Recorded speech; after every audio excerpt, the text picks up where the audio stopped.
warahmatullah. Bismillahirrahmanirrahim. Alhamdulillahi rabbil alamin. Salatu wassalamu ala ashrafil mursalin wa ala alihi wa sahbihi ajma'in. A'udhu billahi minash shaitanir rajim. Bismillahir rahmanir rahim. Wa man yabtaghi ghayra al-islam dinan falan yuqbala minhu wa huwa fil akhirati minal khasirin. വേദിയിലും സദസ്സിലും ഇരിക്കുന്ന സഹോദരങ്ങളെ,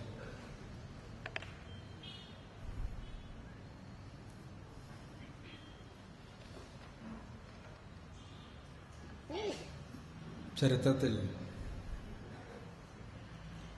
ആദ്യമായി നിർമ്മിക്കപ്പെട്ട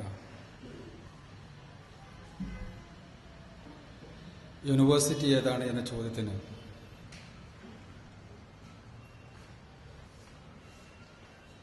മൊറോക്കോയിലെ ഫെസ്സിലുള്ള കൈറാനിവിയ യൂണിവേഴ്സിറ്റിയാണ്, ജാമിയത്ത് കൈറാനിവിയയാണ് എന്നാണ് ഉത്തരം.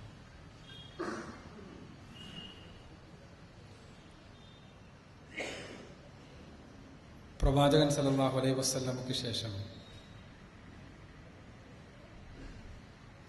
3 നൂറ്റാണ്ടുകൾ കഴിഞ്ഞ് തനിക്ക് ലഭിച്ച അനന്തര സ്വത്ത് മുഴുവനും ഒരു കലാലയത്തിന് ചെലവഴിക്കണമെന്ന് തീരുമാനിച്ച ഫാത്തിമത്തുൽ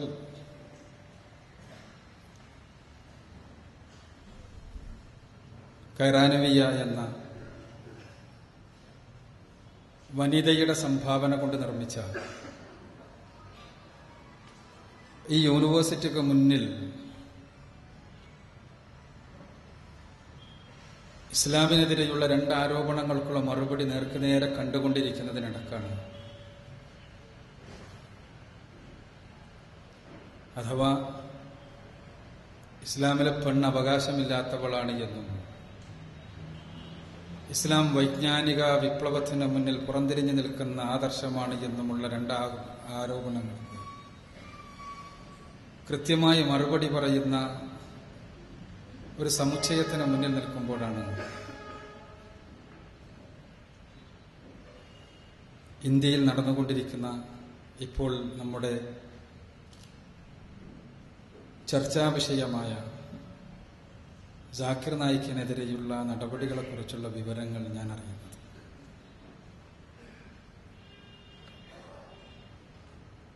ഇത് ഞാനിവിടെ പറയാൻ പ്രത്യേക കാരണമുണ്ട്. ആ സമയത്ത് എൻ്റെ ഒരു സുഹൃത്ത് എന്നെ വിളിച്ചിപ്പോ എവിടെയാണ്, എന്താ പണിയെന്നെല്ലാം ചോദിച്ചപ്പോൾ സാധാരണ യാത്ര ചെയ്യാത്തൊരിടത്തെക്കുറിച്ച് കേട്ടപ്പോൾ അദ്ദേഹം ചോദിച്ചു തമാശയായി, കണ്ണിൽ നോക്കി മുസ്ലിമാക്കുന്ന വിദ്യ പഠിക്കാൻ പോയതാണോ മൊറോക്കോയിലേക്ക്?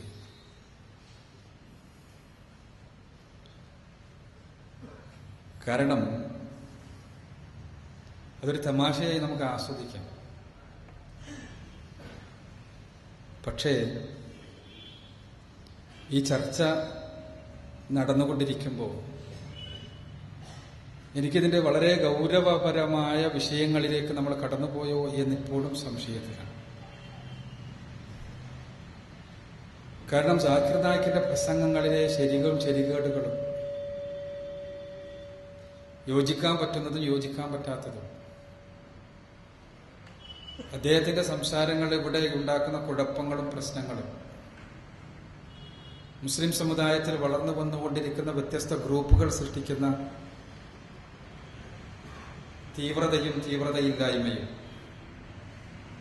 അതിനെല്ലാം അപ്പുറത്ത് നമ്മുടെ സമൂഹം പോയിക്കൊണ്ടിരിക്കുന്ന ഒരുതരം സാംസ്കാരിക ഫാഷിസം,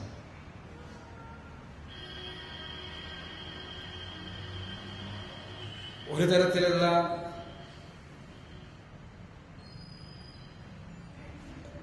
സെക്കുലർ ഫാഷിസം എന്ന് പറയാൻ കഴിയുന്ന തരം ഫാഷിസം, അതിന്റെ മുടിയഴിച്ചുള്ള തുള്ളലാണ് സത്യത്തിൽ കഴിഞ്ഞ 2 ആഴ്ചകളായി ഇന്ത്യയിലെ പൊതുസമൂഹം കണ്ടുകൊണ്ടിരിക്കുന്നത്. അതിന്റെ സ്വാധീനം മുസ്ലിം സമുദായത്തിൽ കൂടി കടന്നു വരുന്നുവോ എന്ന് സങ്കടപ്പെടുകയും വ്യാകുലപ്പെടുകയും ചെയ്യുകയാണ് ഞാനിപ്പോൾ ചെയ്യുന്നത്. തീർച്ചയായും നമുക്ക് വിയോജിക്കാം. ആ വിയോജിപ്പുകൾ മതത്തിന്റെ ഭാഗമാണ്, ആദർശത്തിന്റെ ഭാഗമാണ്. ഒരു സെക്കുലർ സമൂഹത്തിൽ ഉണ്ടാകേണ്ടതാണ്. ഒരു ജനാധിപത്യ സമൂഹത്തിന്റെ ജീവനാണ് വിയോജിപ്പ്. പക്ഷേ എനിക്ക് വിയോജിക്കാൻ, ഞാൻ വിയോജിക്കുന്നവരൊന്നും നിലനിന്നുകൂടാ എന്ന് ചിന്തിക്കുന്ന തലത്തിലേക്ക് നമ്മൾ വരുന്നുണ്ടോ? നമ്മൾ ആലോചിക്കേണ്ടതാണ്. ജാക്കിർ നായിക്കിനെതിരെയുള്ള സംസാരങ്ങൾ, ജാക്കിർ നായിക്കിനെതിരെയുള്ള നടപടികൾ, അതൊരു വ്യക്തിയുടെ നാവിൽ വന്ന കാര്യങ്ങളുടെ നടപടികളാണ്. തീർച്ചയായും അദ്ദേഹത്തിന്റെ വീക്ഷണങ്ങളോട് വ്യക്തിപരമായി തന്നെ വളരെ അടുപ്പമുള്ളയാൾ എന്നുള്ള നിലക്ക് നേർക്കുനേരെ തന്നെ സംസാരിച്ച് തിരുത്താൻ ശ്രമിച്ചിട്ടുള്ളയാളാണ്. വ്യക്തിപരമായി തന്നെ അദ്ദേഹത്തിന്റെ ചില വീക്ഷണങ്ങളോട് എനിക്ക് അഭിപ്രായ വ്യത്യാസമുണ്ട്. ശൈലിയോട് അഭിപ്രായ വ്യത്യാസമുണ്ടാകാം, രീതികളോട് അഭിപ്രായ വ്യത്യാസമുണ്ടാകാം. പക്ഷേ നിങ്ങൾ പൊതുമാധ്യമങ്ങളിൽ കടന്നു വന്ന സാക്കിറുമായി ബന്ധപ്പെട്ട സെക്കുലർ ബുദ്ധിജീവികൾ അവതരിപ്പിച്ച വീക്ഷണങ്ങൾ നിങ്ങൾ എടുക്കുക. എന്താണ് പ്രശ്നം? ഇസ്ലാമാണ് സത്യം എന്ന് പറയുന്നതാണ് സെക്കുലർ സമൂഹത്തിന്റെ പ്രശ്നം എന്നാണ് ആകെ, മലപ്പുറം ഭാഷയിൽ പറഞ്ഞാൽ ആകെ മൊത്തം കൂട്ടിയാൽ നമുക്ക് കിട്ടും. അവിടെയാണ് സത്യത്തിൽ എവിടെയാണ് പ്രശ്നമെന്ന് നമ്മൾ മനസ്സിലാക്കാതെ നമ്മൾ അതിനെ പ്രതിരോധിക്കുക പോലും സാധ്യമല്ല എന്ന് വിശ്വസിക്കുന്ന ഒരാളാണ്. ഇസ്ലാമാണ് സത്യം എന്ന് പറയുന്നത് അത് പ്രശ്നമാണ് എന്നിടത്തേക്ക് കടന്നു വരുന്നത്. അത് പറയേണ്ട ശൈലിയെക്കുറിച്ച് നമുക്ക് അകത്ത് ചർച്ച ചെയ്യാം. ആ ശൈലിയിൽ ശരിയും ശരികേടുകളും ഉണ്ടാകാം. അത് നമുക്ക് ഉള്ളിൽ ചർച്ച ചെയ്യാം. പക്ഷേ ഇസ്ലാമാണ് സത്യം എന്ന് പറയുന്നത് ഒരു സെക്കുലർ സമൂഹത്തിന് സഹിക്കാൻ സാധിക്കാത്തതാണ് എന്നിടത്താണ് നമ്മുടെ മൊത്തത്തിലുള്ള മീഡിയകളും മതേതര ബുദ്ധിജീവികളും എന്നുള്ളതാണ് നമ്മൾ.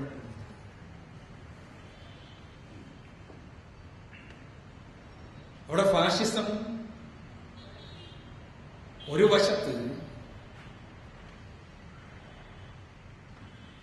ഹൈന്ദവമായ എല്ലാറ്റിനും ദേശീയത കൽപ്പിച്ചുകൊണ്ട് അത് അടിച്ചേൽപ്പിക്കുവാൻ വേണ്ടി ശ്രമിക്കുകയും,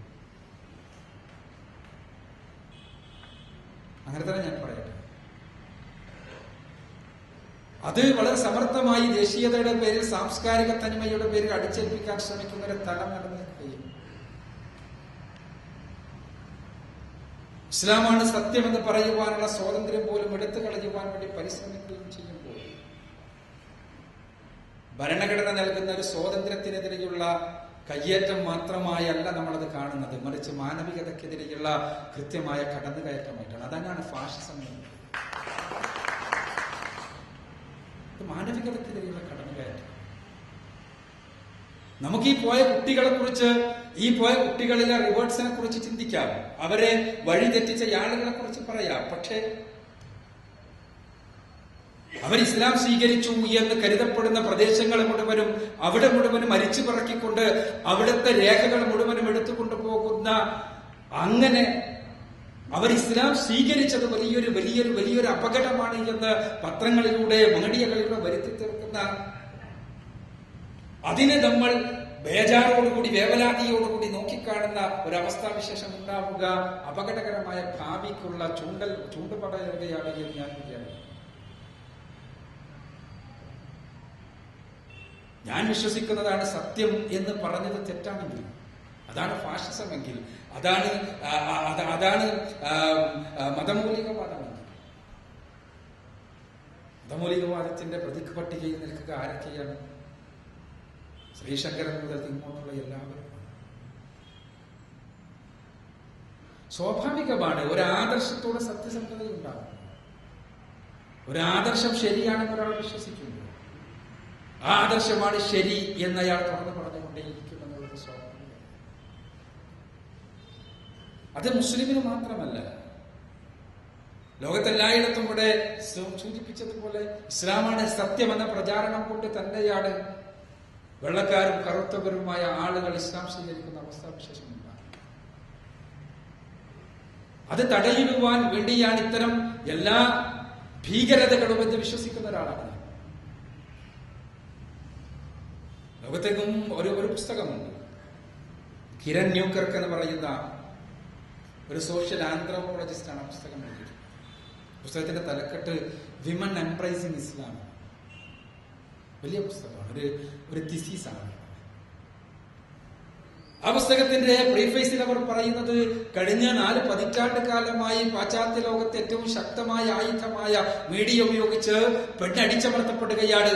പെണ്ണ്, ഇസ്ലാമിലെ പെണ്ണ് കൊള്ളരുതാത്തവളാണ്, അടിമയാണ്, അസ്വതന്ത്രയാണ്, അടിച്ചമർത്തപ്പെടുന്നവളാണ്, അടിമയാണ് എന്ന് ആവർത്തിച്ച് പറയാൻ നമ്മൾ ശ്രമിച്ചിട്ടും ഇസ്ലാം സ്വീകരിക്കുന്ന യൂറോപ്യന്മാരിൽ, പാശ്ചാത്യരിൽ 5ൽ 4 പേരും പെണ്ണുങ്ങളാണ് എന്ന കാര്യം എന്നെ അത്ഭുതപ്പെടുത്തുന്നു. അതിന്റെ കാരണം അന്വേഷിച്ചിട്ടുള്ള ഒരു പഠനമാണ് ഇത് എന്നാണ് പറയുന്നത്.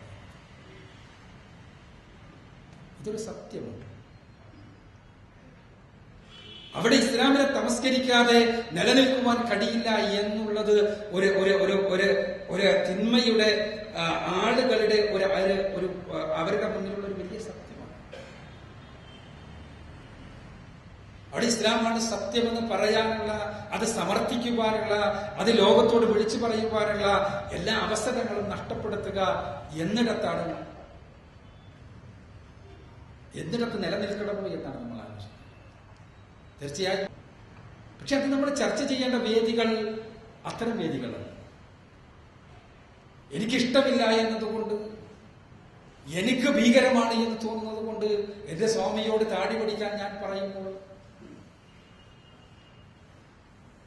ഞാനവിടെ യഥാർത്ഥത്തിൽ ഫാഷിസ്റ്റ് ആവുകയാണ് എന്റെ മനസ്സിൽ. എനിക്ക് തീർച്ചയായും സ്വാമിയുടെ താടിയെക്കുറിച്ച് ഒരു അഭിപ്രായം ഉണ്ടാകാം, അഭിപ്രായ വ്യത്യാസവും ഉണ്ടാകാം. അത് അദ്ദേഹവുമായി ചർച്ച ചെയ്യുകയും ചെയ്യും. പക്ഷേ പൊതുവേദിയിൽ ആ താടിയാണ് ഫാഷിസത്തിന്റെ ചിഹ്നമെന്ന് ഞാൻ പറയുമ്പോൾ, അതല്ലെങ്കിൽ സ്വാമി താടി പഠിച്ചാലേ ഈ രാജ്യത്ത് സ്വാമിയുടെ താടി കാണുമ്പോൾ എനിക്ക് പേടിയാകുന്നു, അതുകൊണ്ട് സ്വാമി താടി പഠിക്കണമെന്ന് പറയുമ്പോൾ അത് സ്വാതന്ത്ര്യത്തിന് നേരെയുള്ള കടന്നുകയറ്റം. ഒരാൾക്കങ്ങനെ വിശ്വസിക്കാനുള്ള സ്വാതന്ത്ര്യമുണ്ട്,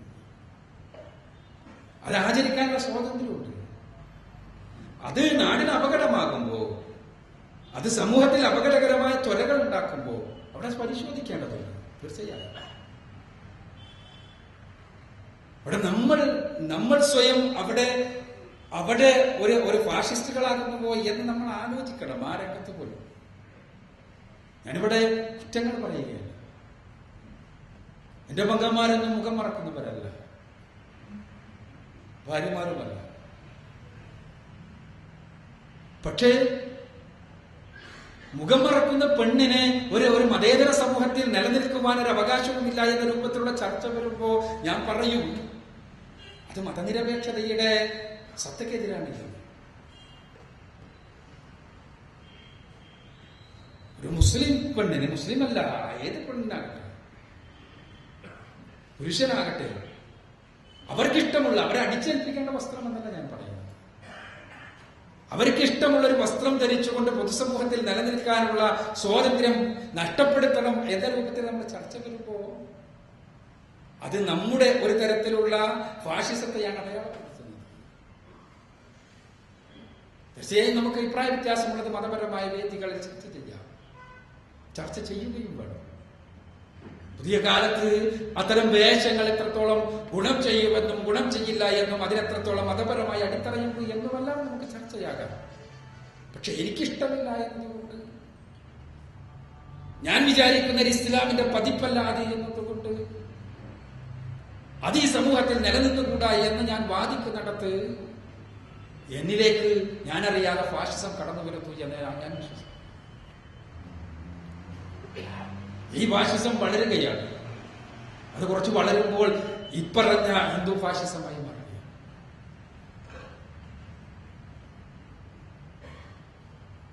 അവിടെ ജാക്കിർ നായിക്കിന്റെ പ്രസംഗങ്ങളിലെ സന്ദർഭങ്ങളിൽ ഉള്ളതും അല്ലാത്തതുമായ കാര്യങ്ങൾ. അപ്പൊ ചിലപ്പോൾ ഒരു മതനിരപേക്ഷ സമൂഹത്തിൽ അങ്ങനെ പറയേണ്ടതില്ല എന്ന് നമുക്ക് പറയാം.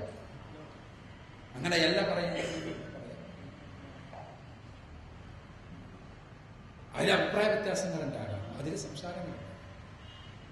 പക്ഷേ പ്രബോധന രംഗത്ത് അവിടെ അദ്ദേഹത്തെ എന്തുകൊണ്ടാണ് പിടിക്കുന്നത്? ഇന്ത്യയിൽ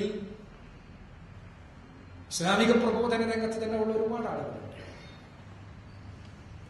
ജാക്കിറിന്റെ ശൈലി തന്നെ തുടരുന്ന ആളുകൾ, അല്ലെങ്കിൽ ജാക്കിറിൽ നിന്ന് കടമെടുത്ത ആളുകൾ, ജാക്കിറിന്റെ സ്റ്റുഡൻസ് ആയിട്ടുള്ള ആളുകൾ.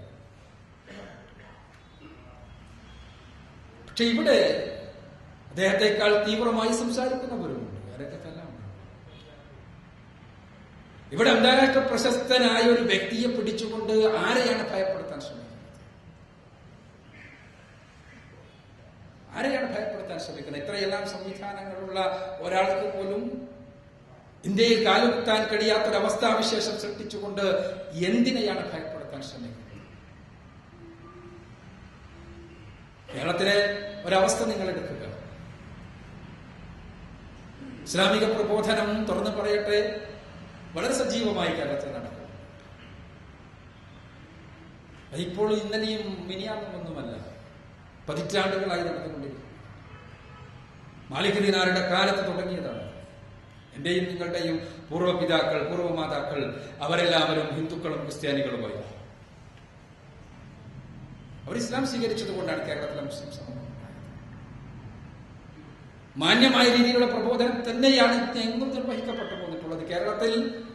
കേരളത്തിൽ മാന്യമല്ലാത്ത രൂപത്തിലുള്ള ഒരു പ്രബോധന രീതി ചൂണ്ടിക്കാണിക്കുവാൻ ആർക്കെങ്കിലും കഴിയുമോ എന്നെനിക്ക് സംശയമാണ്. സ്വാഭാവികമായിട്ടും തീവ്രതയുടെയും കാര്യങ്ങളിലെല്ലാം അഭിപ്രായ വ്യത്യാസങ്ങളുണ്ട്. പക്ഷെ ആരെയെങ്കിലും നിർബന്ധിച്ച് പിടിച്ചു വെച്ച്, അല്ലെങ്കിൽ ലവ് ജിഹാദിന്റെ ആളുകൾ പറഞ്ഞതുപോലെ പ്രേമിച്ച് പ്രലോഭിപ്പിച്ച് പണം കൊടുത്ത് ഇസ്ലാം സ്വീകരിപ്പിക്കുന്ന ഒരു ഏർപ്പാട് കേരളത്തിലെ ഏതെങ്കിലും ഒരു സംഘടനക്ക്, ഏതെങ്കിലും ഒരു സംഘത്തിന്, ഏതെങ്കിലും വ്യക്തികൾ അത് ചെയ്തതായി ആ രംഗത്ത് പ്രവർത്തിക്കുന്ന ഒരാൾ എന്നുള്ള നിലക്ക് എനിക്ക് പറയാൻ കഴിയും. അങ്ങനെ ഒന്ന് ആരെങ്കിലും അങ്ങനെ ഒന്നിനെ എന്റർടൈൻ ചെയ്തതായതായി നമുക്ക് പറയാനുള്ള സാധ്യത. പക്ഷേ കേരളത്തിൽ ഉണ്ടാക്കാൻ ശ്രമിക്കുന്ന ഭീതി എന്താണ്? 4-5 പെൺകുട്ടികൾ ഈ IS-കാരുടെ കൂടെ പോയി എന്ന് പറയുന്നു. അത് ഉപയോഗിച്ചുകൊണ്ട് ഉണ്ടാക്കാൻ ശ്രമിക്കുന്ന ഭീതി എന്താണ്? ഇസ്ലാമിനെ കുറിച്ച് ഒരു ലഘുലേഖ വായിക്കാൻ പോലും, ഒരു ലഘുലേഖ എടുത്ത് പരിശോധിക്കാൻ പോലും, അത് ബാഗിൽ വെക്കാൻ പോലും, അത് കൊടുക്കാൻ പോലും, അത് വാങ്ങാൻ പോലും ധൈര്യമില്ലാത്തൊരു പൊതുസമൂഹത്തെ സൃഷ്ടിക്കുക എന്ന ഒരു വളരെ വലിയ ഒരു കാര്യമാണ്. ഇവിടെയാണ് ഈ തലക്കെട്ട് പ്രസക്തമാകുന്നത്. മതപ്രബോധനം പൗരാവകാശമാണ്. ഇന്ത്യയുടെ ഭരണഘടന ഒരു നിമിഷത്തിൽ ഉണ്ടായ സാധനമല്ല. അതിന് നമ്മുടെ സംസ്കാരവുമായി ചരിത്രവുമായി ബന്ധമുണ്ട്. കേരളത്തിലൂടെയാണ് ഇന്ത്യ രാജ്യത്തിലേക്ക് ഇസ്ലാം വന്നത്. റസൂലുള്ളാഹി സ്വല്ലല്ലാഹു അലൈഹി വസല്ലമയുടെ കാലം മുതൽ എന്ന് ചരിത്രം നമുക്കറിയാം. ചരമാൻ പെരുമാൾ ഇസ്ലാം സ്വീകരിക്കുന്നത് പ്രവാചക സന്നിധിയിൽ വെച്ചാണ് എന്ന് പല രേഖകളും. അതിന് ചരിത്രപരതയല്ല നമ്മുടെ വിഷയം. പക്ഷേ ചരമാൻ പെരുമാളുടെ നിർദ്ദേശപ്രകാരം എത്തിയ മാലിക് ദിനാറും കൂട്ടരും കേരളത്തിലെ തീരപ്രദേശങ്ങളിൽ പള്ളികൾ സ്ഥാപിച്ചുകൊണ്ട് പ്രബോധന പ്രവർത്തനങ്ങൾ തുടങ്ങിയ നാളു മുതൽ ഹിന്ദു സുഹൃത്തുക്കളുടെ സഹോദരങ്ങളുടെ താങ്ങും തണലും ഉണ്ടായിക്കൊണ്ട് തന്നെയാണ് ഇസ്ലാമിക പ്രബോധനം നടന്നത്. കേരളത്തിന്റെ സമൂഹത്തിന് പൂർണ്ണമായ സംഭാവനകൾ നൽകിക്കൊണ്ടാണ് മുസ്ലിം സമൂഹം വളർന്നു വന്നത്. പറങ്കികൾക്കെതിരെയുള്ള പോരാട്ടത്തിൽ മുസ്ലിങ്ങളുണ്ടായി മുന്നിൽ തന്നെ, സാമൂതിരിയുടെ പിന്നിലായിരുന്നു. അങ്ങനെയായിട്ട് തുടങ്ങി നോക്കിയാൽ നമുക്ക് സ്വാതന്ത്ര്യ സമരം വരെയും അതിനുശേഷവുമുള്ള കേരളത്തിലെ ഇസ്ലാമിക പ്രബോധനവും മുസ്ലിം സമൂഹത്തിന്റെ സാന്നിധ്യവും നമ്മൾ പരിശോധിച്ചാൽ കാണാൻ കഴിയില്ല. അവർ സജീവമായി സമൂഹത്തിൽ നിലനിന്നുകൊണ്ട് തന്നെയാണ്. തീർച്ചയായും ഒറ്റപ്പെട്ട സമൂഹത്തിൽ നിന്ന് മാറി നിൽക്കുവാൻ വേണ്ടിയുള്ള ആഹ്വാനങ്ങൾ എക്കാലഘട്ടത്തിലും പല രൂപങ്ങളിൽ ഉണ്ടായിട്ടുണ്ട്. ചിലപ്പോൾ സൂഫിസത്തിന്റെ പേരിൽ, അല്ലെങ്കിൽ തീവ്രവാദത്തിന്റെ പേരിലെല്ലാം ഉണ്ടായിട്ടുണ്ട്. പക്ഷെ പൊതു മുസ്ലിം സമൂഹം അങ്ങനെയായിട്ടില്ല. അങ്ങനെയുള്ള ഒരു സമൂഹത്തിൽ ഒരുതരം ഭീതി സൃഷ്ടിക്കുകയാണ്. ഒരുതരം ഭീതി സൃഷ്ടിക്കുകയാണ്. നമ്മൾ ആലോചിക്കേണ്ടത് അവിടെയാണ് എന്ത് ചെയ്യണം. നമുക്ക് ഈ മതപ്രബോധനത്തിന്റെ പുസ്തകം മടക്കി വെച്ച് നമുക്ക് നിർത്താം. നമുക്ക് കേവലം സർവമത സത്യവാദം തന്നെ ഉരുവിട്ടുകൊണ്ട് നമുക്ക് മുന്നോട്ട് പോകാം. പക്ഷേ അത് ഇസ്ലാമിനോട് നമ്മൾ ചെയ്യുന്ന പാതകമായിരിക്കും. അല്ലാഹു സുബ്ഹാനഹു വ തആല മറ്റു വിഭാഗങ്ങളും, ഞാൻ സംഘടനകളുടെ പക്ഷത്ത് നിന്നുകൊണ്ടല്ല സംസാരിക്കുന്നത്. നമുക്ക് വലിയൊരു ദൗത്യമുണ്ട് ഇവിടെ. തെറ്റിദ്ധരിപ്പിക്കപ്പെട്ട സമൂഹത്തിന്റെ മുന്നിൽ എഴുന്നേറ്റ് നിന്നുകൊണ്ട് യഥാർത്ഥ ഇസ്ലാമിന്റെ വക്താക്കളായി നിന്നുകൊണ്ട് ഈ ഇസ്ലാമിനെ പച്ചയായി അവതരിപ്പിക്കേണ്ട ദൗത്യം. ആ ദൗത്യം മുസ്ലിങ്ങളുടെ ദൗത്യമാണ്. ആ ദൗത്യം നിർവഹിക്കുവാൻ നമ്മൾ സന്നദ്ധമാവുകയാണെങ്കിൽ ഈ കൊടുങ്കാറ്റുകളെല്ലാം അവസാനിക്കും. അല്ലാഹുവാണ് അവന്റെ പ്രകാശത്തെ സംരക്ഷിക്കാമെന്ന് പറഞ്ഞു. യുരീദൂന അൻ യുത്ഫിഉ നൂറല്ലാഹി ബിഅഫ്വാഹിഹിം വയഅബല്ലാഹു ഇല്ലാ യുതിമ്മ നൂറഹു വലൗ കരിഹൽ കാഫിറുകൾ എത്ര വെറുത്താലും, കാഫിർ എന്ന് പറയുമ്പോൾ തെറ്റിദ്ധരിക്കേണ്ടതില്ല, സത്യനിഷേധിക്കും. അള്ളാഹുവിന്റെ പ്രകാശത്തെ പൂർത്തീകരിക്കുക തന്നെ ചെയ്യും. അവർ എത്ര ശക്തമായി ഊതിയാലും അത് കെട്ടുപോകില്ല. അള്ളാഹുവിന്റെ. അതുകൊണ്ട് തന്നെ സ്വാഭാവികമായും എന്തെങ്കിലും രൂപത്തിലുള്ള വിമർശനങ്ങൾ വരുമ്പോൾ ആ വിമർശനങ്ങളിൽ അടിപറത്തേറേണ്ടവരല്ല. തീർച്ചയായും ഇസ്ലാമിക പ്രബോധനത്തെയാണ് എല്ലാവരും വെറുക്കുന്നത് എന്ന് ഷാ സാക്കിർ നായിക്കിനെയല്ല, ഏതെങ്കിലും വ്യക്തികളെയല്ല. അത് ഏത് പ്രിമൈസിലാണെങ്കിലും ഇന്ന് സാക്കിറിന് എതിരിൽ വരും, നാളെ നമുക്കെല്ലാം എതിരിൽ വരും. അത് സലഫി ഭൂമികയിലാണെങ്കിലും ഇഖ്വാനി ഭൂമികയിലാണെങ്കിലും ഇനി സൂഫി ഭൂമിയിലാണെങ്കിലും എവിടെയെങ്കിലും ഇസ്ലാമിക പ്രബോധനത്തെ വെച്ചുപുറപ്പിക്കും എന്ന് കരുതുവാൻ യാതൊരു ന്യായവുമില്ല. കാരണം ഇസ്ലാമിക പ്രബോധനത്തിന്റെ ഫലം, ഇസ്ലാം പ്രബോധനം ചെയ്താൽ, പ്രബോധനം ചെയ്യപ്പെട്ടാൽ അതിന്റെ ഫലം വർണ്ണാശ്രമ ധർമ്മത്തിൽ നിന്ന് ആളുകൾ പുറത്തു പോവുക എന്നതാണ്. വർണ്ണാശ്രമ ധർമ്മത്തിൽ നിന്ന് പുറത്തു പോകുവാൻ ഇന്ത്യയിലുള്ള ബൗദ്ധന്മാരെയും ജൈനന്മാരെയും അനുവദിക്കാത്ത ആളുകൾക്ക് ഇസ്ലാമിനെയും മറ്റുള്ളവരെയും അനുവദിക്കുവാൻ കഴിയുമെന്ന് വിചാരിക്കുന്നുണ്ടെങ്കിൽ നമ്മൾ ആ തരത്തിൽ ചെരുപ്പിനനുസരിച്ച് കാലുമുറിക്കാൻ സന്നദ്ധമാക്കുമെങ്കിൽ നമുക്ക് ചിലപ്പോൾ കയ്യടികൾ കിട്ടിയേക്കും. എനിക്ക് ചിരിപ്പിക്കുവാൻ, തമാശകൾ പറയുവാൻ എനിക്ക് കഴിയും. പക്ഷേ ചിരിക്കേണ്ട സമയമല്ല എന്നതുകൊണ്ടാണ് എനിക്ക് ചിരിപ്പിക്കാൻ കഴിയുന്നത്. അതുകൊണ്ട് ഗൗരവതരമായി ഇതൊരു സാമുദായിക പ്രശ്നമല്ല എന്ന് മനസ്സിലാക്കി, ഇതൊരു മാനവിക പ്രശ്നമാണ് എന്ന് മനസ്സിലാക്കി. ആ മാനവിക പ്രശ്നത്തിൽ ഇവിടെ സ്വാമിജി പറഞ്ഞതുപോലെ അങ്ങനെ ചിന്തിക്കുന്ന ഈ ആളുകളുടെ അടക്കം ഒരുമിച്ച് നിന്നുകൊണ്ട് ഇത് ഒരു ആശയത്തിന്റെ, ആശയപ്രബോധനത്തിന്റെ, ഒരു മനുഷ്യാവകാശത്തിന്റെ പ്രശ്നമാക്കി ആ പ്രശ്നത്തിൽ സമൂഹത്തെ ഒരുമിച്ച് നിർത്തി മുന്നോട്ട് പോകുവാൻ നമുക്ക് സാധിക്കണം. അതിന് സാധിക്കുമാറാകട്ടെ എന്ന് പ്രാർത്ഥിച്ചുകൊണ്ട് ഞാൻ വാക്കുകൾ ഉപസംഹരിക്കുകയാണ്. അൽഹംദുലില്ലാഹി റബ്ബിൽ ആലമീൻ.